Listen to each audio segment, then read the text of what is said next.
The Prime Minister has announced the most drastic limits to our lives that the UK has ever seen in living memory. You must stay at home. The amount effectively to what has been described as a lockdown. I can't save every job and I can't protect every single business. Protect our NHS and save lives. Time magazine has dubbed 2020 the worst year ever.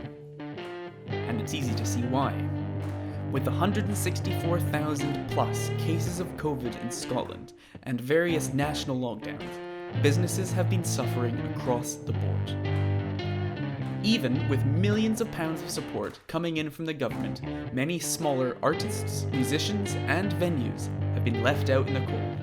I can't go tour it, I can't go play my local venues, I can't go speak to radio people. With live performances unlikely to return for several months, we spoke to artists and musicians about how the pandemic has affected their work. After 4 days I had an album. How they feel about the future. People make, that's what we do. And what politicians can do to help the industry survive.